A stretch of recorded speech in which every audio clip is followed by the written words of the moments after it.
A Short Trip Home, Francis Scott Fitzgerald, Chapter 1. Author's note: in a moment of hasty misjudgment a whole paragraph of description was lifted out of this tale where it originated, and properly belongs, and applied to quite a different character in a novel of mine. I have ventured nonetheless to leave it here, even at the risk of seeming to serve warmed-over fare. I was near her, for I had lingered behind in order to get the short walk with her from the living room to the front door. That was a lot, for she had flowered suddenly and I, being a man and only a year older, hadn't flowered at all, had scarcely dared to come near her in the week we'd been home. Nor was I going to say anything in that walk of 10 feet, or touch her, but I had a vague hope she'd do something, give a gay little performance of some sort, personal only insofar as we were alone together. She had bewitchment suddenly in the twinkle of short hairs on her neck, in the sure, clear confidence that at about 18 begins to deepen and sing in attractive American girls. The lamplight shone in the yellow strands of her hair. Already she was sliding into another world, the world of Joe Jelk and Jim Cathcart waiting for us now in the car. In another year she would pass beyond me forever.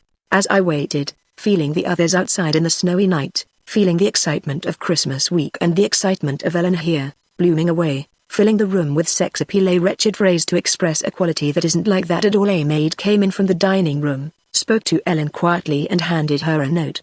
Ellen read it and her eyes faded down, as when the current grows weak on rural circuits, and smoldered off into space. Then she gave me an odd look in which I probably didn't show and without a word, followed the maid into the dining room and beyond. I sat turning over the pages of a magazine for a quarter of an hour. Joe Jelk came in, red-faced from the cold, his white silk muffler gleaming at the neck of his fur coat. He was a senior at New Haven, I was a sophomore. He was prominent, a member of Scroll and Keys, and, in my eyes, very distinguished and handsome. "Isn't Helen coming?" "I don't know," I answered discreetly. "She was all ready, Ellen," he called. "Ellen." He had left the front door open behind him and a great cloud of frosty air rolled in from outside. He went halfway up the stairs. He was a familiar in the house and called again, till Mrs. Baker came to the banister and said that Helen was below. Then the maid, a little excited, appeared in the dining room door. "Mr. Jelk," she called in a low voice. Joe's face fell as he turned toward her, sensing bad news. "Miss Ellen says for you to go on to the party. She'll come later." "What's the matter?" "She can't come now." "She'll come later." He hesitated, confused. It was the last big dance of vacation, and he was mad about Ellen. He had tried to give her a ring for Christmas, and failing that, got her to accept a gold mesh bag that must have cost $200. He wasn't the only one. There were 3 or 4 in the same wild condition, and all in the 10 days she'd been home. But his chance came first, for he was rich and gracious and at that moment the desirable boy of St. Paul. To me it seemed impossible that she could prefer another, but the rumor was she described Joe as much too perfect. I suppose he lacked mystery for her, and when a man is up against that with a young girl who isn't thinking of the practical side of marriage yet, well, "She's in the kitchen," Joe said angrily. "No, she's not." The maid was defiant and a little scared. "She is. She went out the back way, Mr. Jelk. I'm going to see." I followed him. The Swedish servants washing dishes looked up sideways at our approach and an interested crashing of pans marked our passage through. The storm door, unbolted, was flapping in the wind, and as we walked out into the snowy yard we saw the tail light of a car turn the corner at the end of the back alley. "I'm going after her," Joe said slowly. "I don't understand this at all." I was too awed by the calamity to argue. We hurried to his car and drove in a fruitless, despairing zigzag all over the residence section, peering into every machine on the streets. It was half an hour before the futility of the affair began to dawn upon him. St. Paul is a city of almost 300,000 people, and Jim Cathcart reminded him that we had another girl to stop for.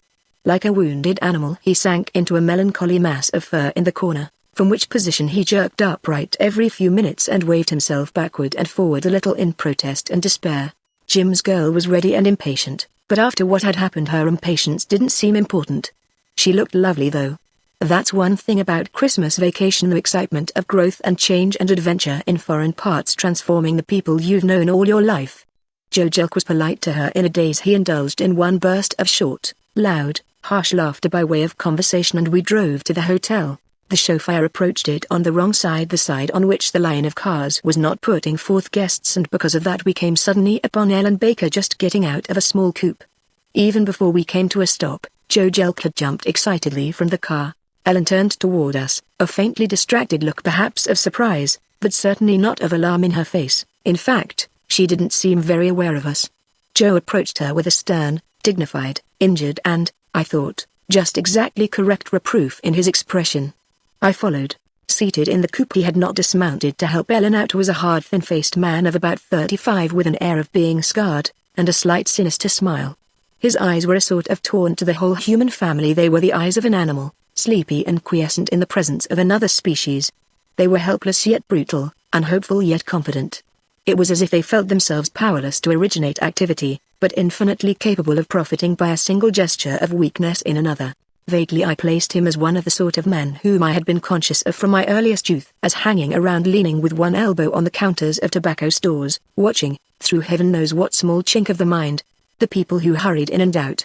Intimate to garages, where he had vague business conducted in undertones, to barber shops and to the lobbies of theaters in such places. Anyhow, I placed the type, if type it was, that he reminded me of.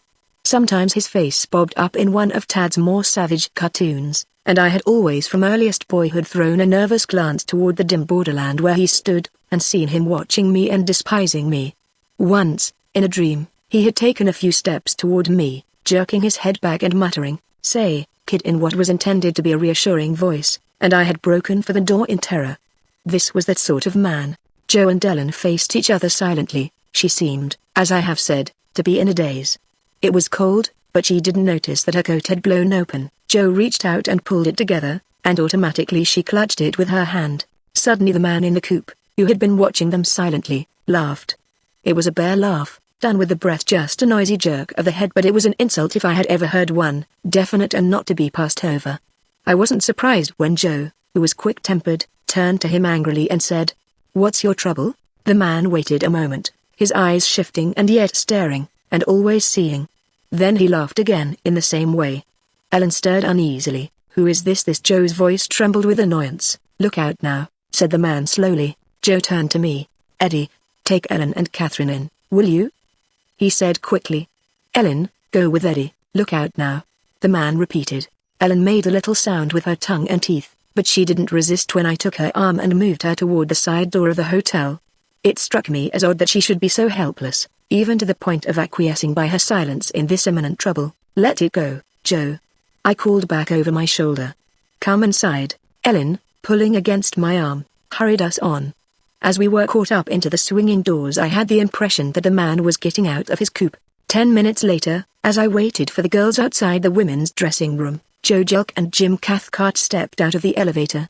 Joe was very white, his eyes were heavy and glazed, there was a trickle of dark blood on his forehead and on his white muffler. Jim had both their hats in his hand.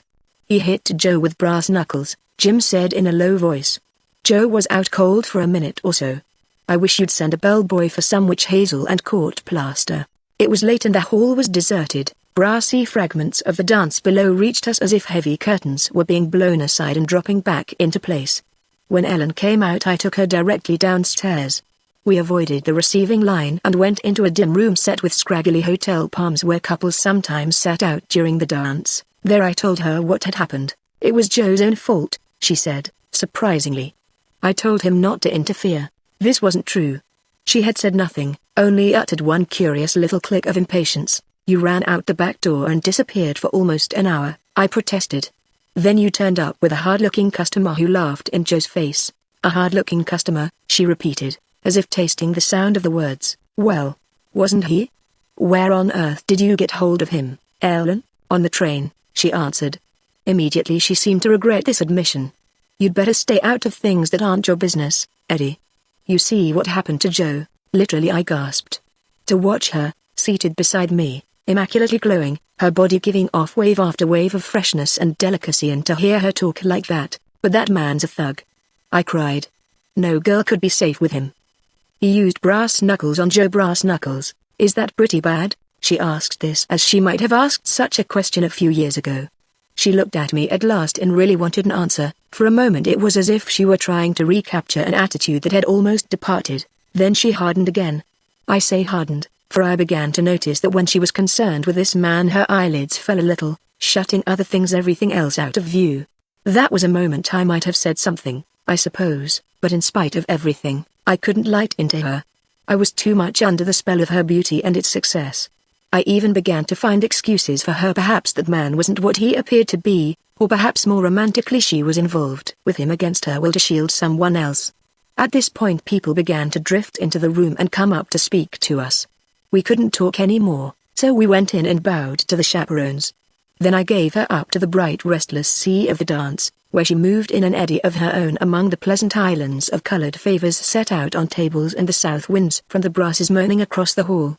After a while I saw Joe Jelk sitting in a corner with a strip of court plaster on his forehead watching Ellen as if she herself had struck him down, but I didn't go up to him. I felt queer myself, like I feel when I wake up after sleeping through an afternoon, strange and portentous, as if something had gone on in the interval that changed the values of everything and that I didn't see. The night slipped on through successive phases of cardboard horns, amateur tableaux and flashlights for the morning papers. Then was the grand march and supper, and about 2 o'clock some of the committee dressed up as revenue agents pinched the party, and a facetious newspaper was distributed, burlesquing the events of the evening. And all the time out of the corner of my eye I watched the shining orchid on Ellen's shoulder as it moved like Stuart's plume about the room. I watched it with a definite foreboding until the last sleepy groups had crowded into the elevators, and then, bundled to the A's in great shapeless fur coats, drifted out into the clear dry Minnesota night. Chapter 2. There is a sloping midsection of our city which lies between the residence quarter on the hill and the business district on the level of the river. It is a vague part of town, broken by its climb into triangles and odd shapes. There are names like Seven Corners, and I don't believe a dozen people could draw an accurate map of it, though everyone traversed it by trolley, auto or shoe leather twice a day. And though it was a busy section, it would be hard for me to name the business that comprised its activity. There were always long lines of trolley cars waiting to start somewhere. There was a big movie theater and many small ones with posters of Hoot Gibson and Wonder Dogs and Wonder Horses outside. There were small stores with Old King Brady and the Liberty Boys of '76 in the windows, and marbles, cigarettes and candy inside, and one definite place, at least a fancy costumer whom we all visited at least once a year. Sometime during boyhood I became aware that one side of a certain obscure street there were bawdy houses, and all through the district were pawnshops, cheap jewelers, small athletic clubs and gymnasiums, and somewhat too blatantly run-down saloons.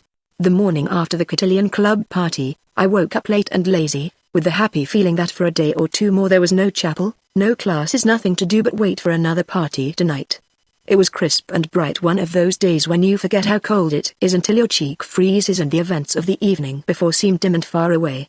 After luncheon I started downtown on foot through a light, pleasant snow of small flakes that would probably fall all afternoon, and I was about half through that halfway section of town so far as I know. There's no inclusive name for it when suddenly whatever idle thought was in my head blew away like a hat, and I began thinking hard of Ellen Baker. I began worrying about her as I'd never worried about anything outside myself before.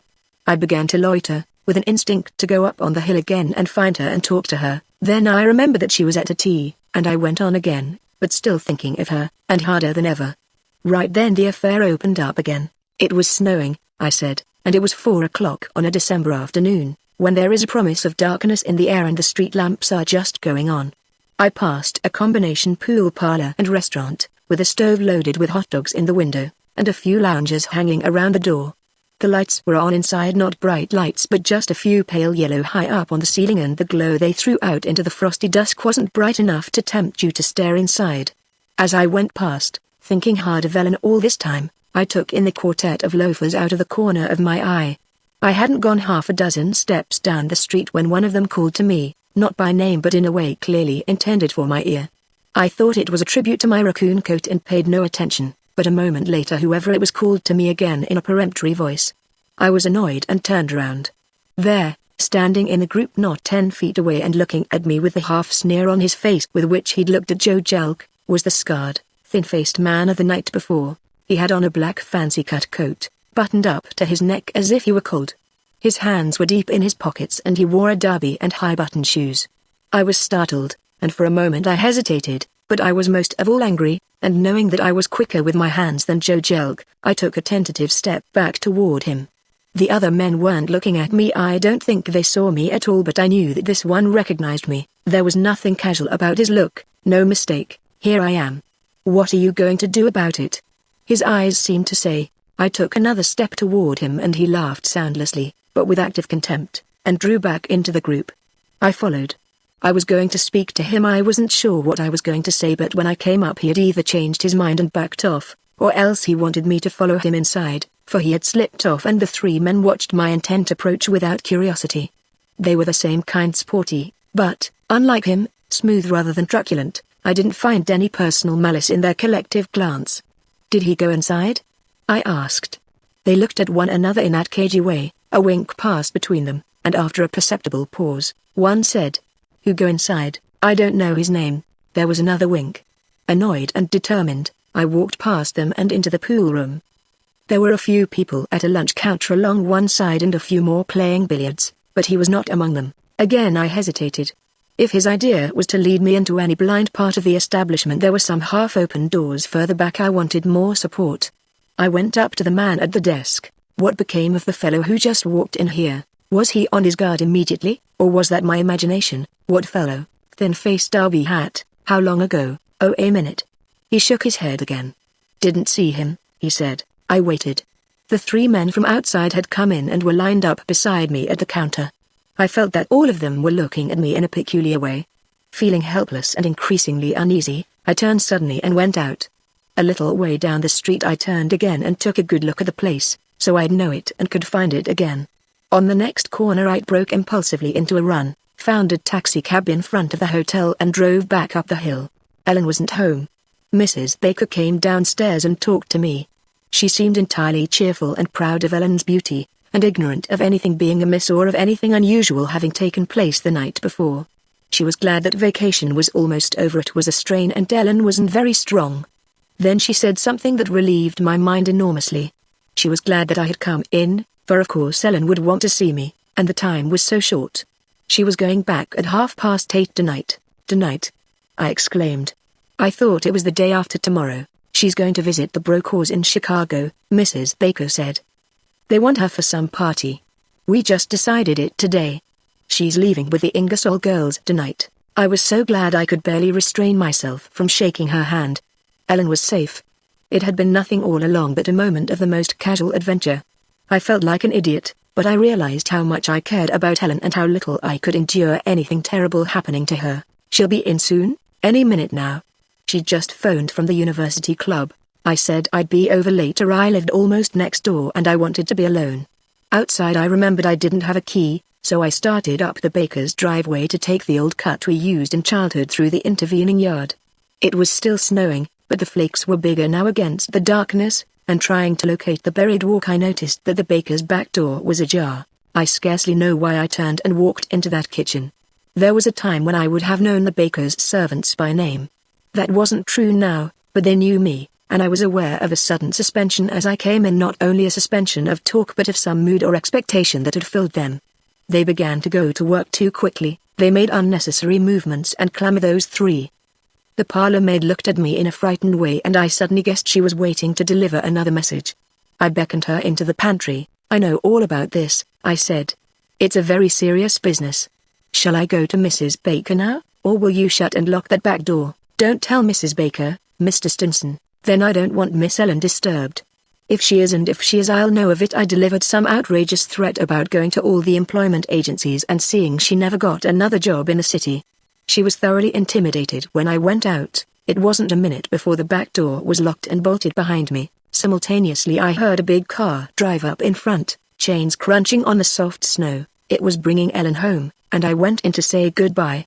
Joe Jelk and two other boys were along, and none of the three could manage to take their eyes off her, even to say hello to me.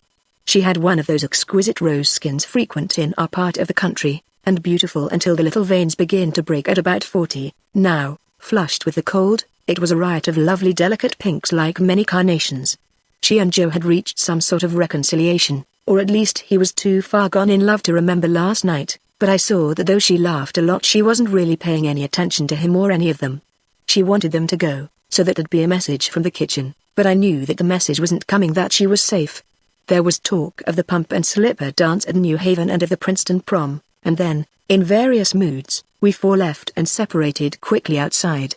I walked home with a certain depression of spirit and lay for an hour in a hot bath thinking that vacation was all over for me now that she was gone, feeling, even more deeply than I had yesterday, that she was out of my life.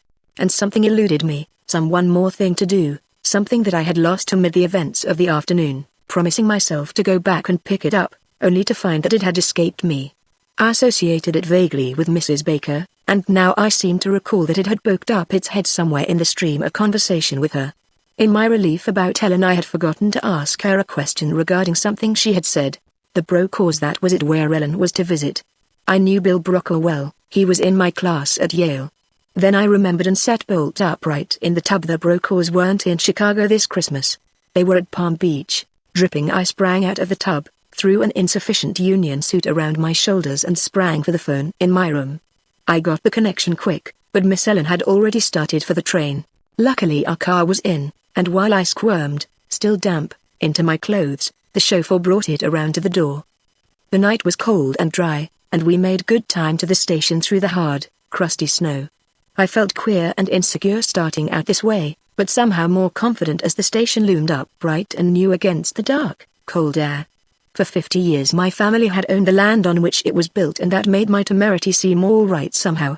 There was always a possibility that I was rushing in where angels feared to tread, but that sense of having a solid foothold in the past made me willing to make a fool of myself. This business was all wrong, terribly wrong. Any idea I had entertained that it was harmless dropped away now, between Ellen and some vague overwhelming catastrophe that stood me, or else the police and a scandal. I'm no moralist. There was another element here, dark and frightening, and I didn't want Ellen to go through it alone.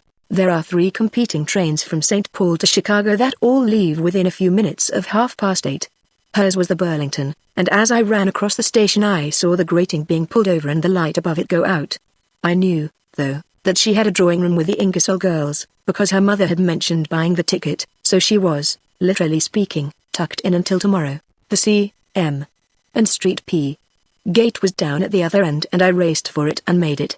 I had forgotten one thing, though, and that was enough to keep me awake and worried half the night. This train got into Chicago 10 minutes after the other. Ellen had that much time to disappear into one of the largest cities in the world.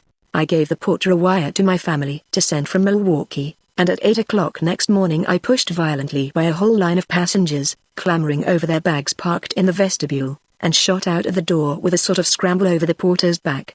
For a moment the confusion of a great station, the voluminous sounds and echoes and cross-currents of bells and smoke struck me helpless. Then I dashed for the exit and toward the only chance I knew of finding her. I had guessed right. She was standing at the telegraph counter, sending off heaven knows what black light to her mother, and her expression when she saw me had a sort of terror mixed up with its surprise. There was cunning in it too. She was thinking quickly she would have liked to walk away from me as if I weren't there, and go about her own business, but she couldn't. I was too matter-of-fact a thing in her life. So we stood silently watching each other and each thinking hard. The Brokaws are in Florida, I said after a minute. It was nice of you to take such a long trip to tell me that. Since you found it out, don't you think you'd better go on to school? Please let me alone, Eddie, she said. I'll go as far as New York with you. I've decided to go back early myself. You'd better let me alone. Her lovely eyes narrowed and her face took on a look of dumb animal-like resistance. She made a visible effort, the cunning flickered back into it, then both were gone, and in their stead was a cheerful reassuring smile that all but convinced me. Eddie, you silly child, don't you think I'm old enough to take care of myself? I didn't answer. I'm going to meet a man, you understand. I just want to see him today. I've got my ticket east on the 5 o'clock train. If you don't believe it, here it is in my bag. I believe you. The man isn't anybody that you know, and frankly, I think you're being awfully fresh and impossible. I know who the man is. Again she lost control of her face. That terrible expression came back into it and she spoke with almost a snarl. You'd better let me alone. I took the blank out of her hand and wrote out an explanatory telegram to her mother. Then I turned to Ellen and said a little roughly, we'll take the 5 o'clock train east together. Meanwhile you're going to spend the day with me. The mere sound of my own voice saying this so emphatically encouraged me, and I think it impressed her too. At any rate, she submitted at least temporarily and came along without protest while I bought my ticket. When I start to piece together the fragments of that day, a sort of confusion begins, as if my memory didn't want to yield up any of it, or my consciousness let any of it pass through. There was a bright, fierce morning during which we rode about in a taxicab and went to a department store where Ellen said she wanted to buy something and then tried to slip away from me by a back way. I had the feeling, for an hour, that someone was following us along Lakeshore Drive in a taxicab, and I would try to catch them by turning quickly or looking suddenly into the chauffeur's mirror, but I could find no one, and when I turned back I could see that Ellen's face was contorted with mirthless, unnatural laughter. All morning there was a raw, bleak wind off the lake, but when we went to the Blackstone for lunch a light snow came down past the windows and we talked almost naturally about our friends, and about casual things. Suddenly her tone changed, she grew serious and looked me in the eye, straight and sincere. "Eddie, you're the oldest friend I have," she said, "and you oughtn't to find it too hard to trust me. If I promise you faithfully on my word of honor to catch that 5 o'clock train, will you let me alone a few hours this afternoon?" "Why?" Well, she hesitated and hung her head a little. "I guess everybody has a right to say goodbye. You want to say goodbye to that?" Yes, she said hastily, "just a few hours, Eddie, and I promise faithfully that I'll be on that train." "Well, I suppose no great harm could be done in 2 hours. If you really want to say goodbye." I looked up suddenly, and surprised a look of such tense cunning in her face that I winced before it. Her lip was curled up and her eyes were slits again. There wasn't the faintest touch of fairness and sincerity in her whole face. We argued. The argument was vague on her part and somewhat hard and reticent on mine. I wasn't going to be cajoled again into any weakness or be infected with any, and there was a contagion of evil in the air. She kept trying to imply, without any convincing evidence to bring forward, that everything was all right. Yet she was too full of the thing itself, whatever it was, to build up a real story, and she wanted to catch at any credulous and acquiescent train of thought that might start in my head, and work that for all it was worth. After every reassuring suggestion she threw out, she stared at me eagerly, as if she hoped I'd launch into a comfortable moral lecture with the customary sweet at the end, which in this case would be her liberty. But I was wearing her away a little. 2 or 3 times it needed just a touch of pressure to bring her to the point of tears, which, of course, was what I wanted, but I couldn't seem to manage it. Almost I had her, almost possessed her interior attention, then she would slip away. I bullied her remorselessly into a taxi about 4 o'clock and started for the station. The wind was raw again, with a sting of snow in it, and the people in the streets, waiting for buses and streetcars too small to take them all in, looked cold and disturbed and unhappy. I tried to think how lucky we were to be comfortably off and taken care of, but all the warm, respectable world I had been part of yesterday had dropped away from me. There was something we carried with us now that was the enemy and the opposite of all that. It was in the cabs beside us, the streets we passed through. With a touch of panic, I wondered if I wasn't slipping almost imperceptibly into Ellen's attitude of mind. The column of passengers waiting to go aboard the train were as remote from me as people from another world, but it was I that was drifting away and leaving them behind. My Loa was in the same car with her compartment. It was an old-fashioned car, its lights somewhat dim, its carpets and upholstery full of the dust of another generation. There were half a dozen other travelers, but they made no special impression on me, except that they shared the unreality that I was beginning to feel everywhere around me. We went into Ellen's compartment, shut the door and sat down. Suddenly I put my arms around her and drew her over to me, just as tenderly as I knew how, as if she were a little girl as she was. She resisted a little, but after a moment she submitted and lay tense and rigid in my arms. "Ellen," I said helplessly, "you asked me to trust you. You have much more reason to trust me. Wouldn't it help to get rid of all this, if you told me a little?" "I can't," she said, very low. "I mean, there's nothing to tell. You met this man on the train coming home and you fell in love with him, isn't that true?" "I don't know." "Tell me, Ellen. You fell in love with him?" "I don't know." "Please let me alone. Call it anything you want," I went on. "He has some sort of hold over you. He's trying to use you, he's trying to get something from you. He's not in love with you. What does that matter?" She said in a weak voice, "It does matter. Instead of trying to fight this thing, you're trying to fight me. And I love you, Ellen. Do you hear? I'm telling you all of a sudden, but it isn't new with me. I love you." She looked at me with a sneer on her gentle face. It was an expression I had seen on men who were tight and didn't want to be taken home. But it was human. I was reaching her, faintly and from far away, but more than before. "Ellen, I want you to answer me one question. Is he going to be on this train?" She hesitated, then, an instant too late, she shook her head. "Be careful, Ellen. Now I'm going to ask you one thing more, and I wish you'd try very hard to answer. Coming west, when did this man get on the train?" "I don't know," she said with an effort. Just at that moment I became aware, with the unquestionable knowledge reserved for facts, that he was just outside the door. She knew it, too. The blood left her face and that expression of low animal perspicacity came creeping back. I lowered my face into my hands and tried to think. We must have sat there, with scarcely a word, for well over an hour. I was conscious that the lights of Chicago, then of Englewood and of endless suburbs, were moving by, and then there were no more lights and we were out on the dark flatness of Illinois. The train seemed to draw in upon itself. It took on an air of being alone. The porter knocked at the door and asked if he could make up the berth, but I said no and he went away. After a while I convinced myself that the struggle inevitably coming wasn't beyond what remained of my sanity, my faith in the essential all-rightness of things and people. That this person's purpose was what we call criminal, I took for granted, but there was no need of ascribing to him an intelligence that belonged to a higher plane of human, or inhuman, endeavor. It was still as a man that I considered him, and tried to get at his essence, his self-interest, what took the place in him of a comprehensible heart. But I suppose I more than half knew what I would find when I opened the door. When I stood up, Ellen didn't seem to see me at all. She was hunched into the corner staring straight ahead with a sort of film over her eyes, as if she were in a state of suspended animation of body and mind. I lifted her and put 2 pillows under her head and threw my fur coat over her knees. Then I knelt beside her and kissed her 2 hands, opened the door and went out into the hall. I closed the door behind me and stood with my back against it for a minute. The car was dark save for the corridor lights at each end. There was no sound except the groaning of the cupolas, the even click-a-click of the rails and someone's loud sleeping breath further down the car. I became aware after a moment that the figure of a man was standing by the water cooler just outside the men's smoking room, his derby hat on his head, his coat collar turned up around his neck as if he were cold, his hands in his coat pockets. When I saw him, he turned and went into the smoking room, and I followed. He was sitting in the far corner of the long leather bench. I took the single armchair beside the door. As I went in I nodded to him and he acknowledged my presence with one of those terrible soundless laughs of his. But this time it was prolonged, it seemed to go on forever, and mostly to cut it short. I asked, "Where are you from?" In a voice I tried to make casual. He stopped laughing and looked at me narrowly, wondering what my game was. When he decided to answer, his voice was muffled as though he were speaking through a silk scarf, and it seemed to come from a long way off. "I'm from St. Paul, Jack. Been making a trip home?" He nodded. Then he took a long breath and spoke in a hard, menacing voice.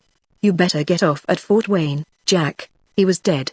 He was dead as hell. He had been dead all along, but what force had flowed through him, like blood in his veins, out to St. Paul and back, was leaving him now. A new outline, the outline of him dead, was coming through the palpable figure that had knocked down Joe Jelk. He spoke again, with a sort of jerking effort. "You get off at Fort Wayne, Jack, or I'm going to wipe you out."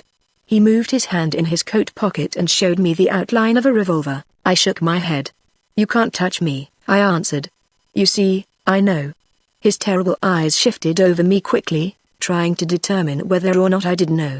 Then he gave a snarl and made as though he were going to jump to his feet. "You climb off here or else I'm going to get you, Jack," he cried hoarsely.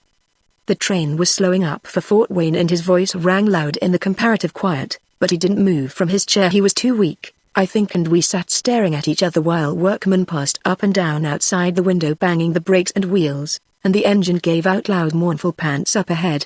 No one got into our car.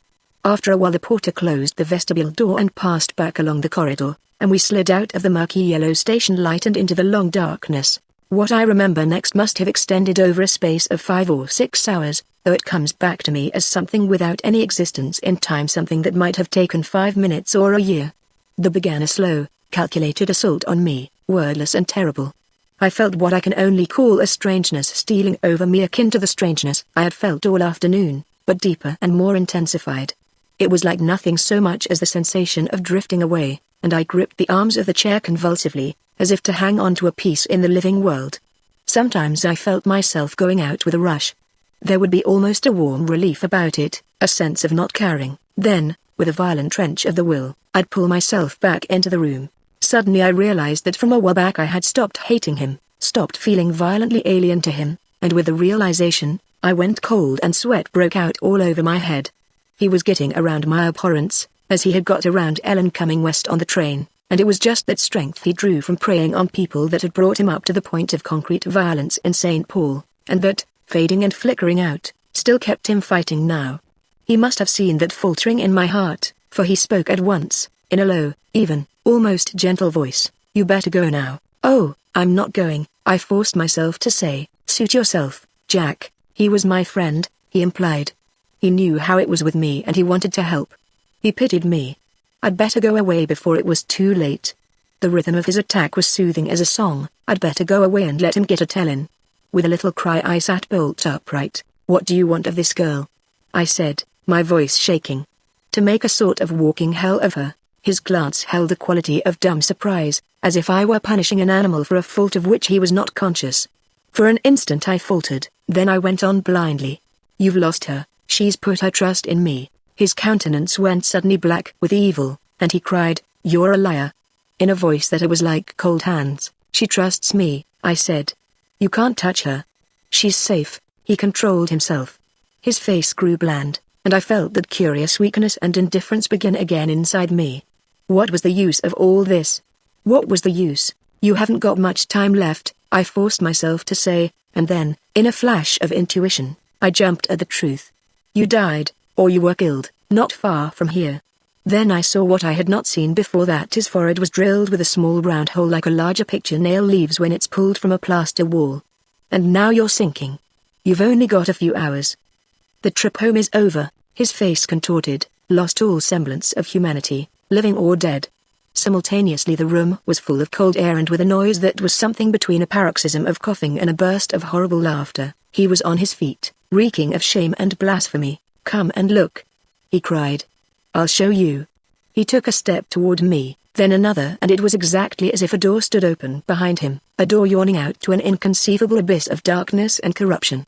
There was a scream of mortal agony, from him or from somewhere behind, and abruptly the strength went out of him in a long husky sigh and he wilted to the floor. How long I sat there, dazed with terror and exhaustion, I don't know. The next thing I remember is the sleepy porter shining shoes across the room from me, and outside the window the steel fires of Pittsburgh breaking the flat perspective, also something too faint for a man, too heavy for a shadow, of the night. There was something extended on the bench. Even as I perceived it, it faded off and away. Some minutes later I opened the door of Ellen's compartment. She was asleep where I had left her. Her lovely cheeks were white and wan, but she lay naturally, her hands relaxed and her breathing regular and clear. What had possessed her had gone out of her, leaving her exhausted but her own dear self again. I made her a little more comfortable, tucked a blanket around her, extinguished the light and went out. Chapter 3. When I came home for Easter vacation, almost my first act was to go down to the billiard parlor near Seven Corners. The man at the cash register quite naturally didn't remember my hurried visit of 3 months before. "I'm trying to locate a certain party who, I think, came here a lot some time ago." I described the man rather accurately, and when I had finished, the cashier called to a little jockey-like fellow who was sitting near with an air of having something very important to do that he couldn't quite remember. "Hey, Shorty, talk to this guy, will you? I think he's looking for Joe Varland." The little man gave me a tribal look of suspicion. I went and sat near him. "Joe Varland's dead, fella," he said grudgingly. "He died last winter." I described him again, his overcoat, his laugh, the habitual expression of his eyes. "That's Joe Varland you're looking for, all right, but he's dead. I want to find out something about him." "What do you want to find out? What did he do, for instance?" "How should I know? Look here. I'm not a policeman. I just want some kind of information about his habits. He's dead now and it can't hurt him. And it won't go beyond me." Well, he hesitated, looking me over. "He was a great one for traveling. He got in a row in the station in Pittsburgh and a dick got him." I nodded. Broken pieces of the puzzle began to assemble in my head. Why was he a lot on trains? How should I know, fella? If you can use $10, I'd like to know anything you may have heard on the subject. "Well," said Shorty reluctantly, "all I know is they used to say he worked the trains." "Worked the trains?" He had some racket of his own he'd never loosen up about. He used to work the girls traveling alone on the trains. Nobody ever knew much about it. He was a pretty smooth guy, but sometimes he'd turn up here with a lot of dough and he let him know it was the Janes he got it off of.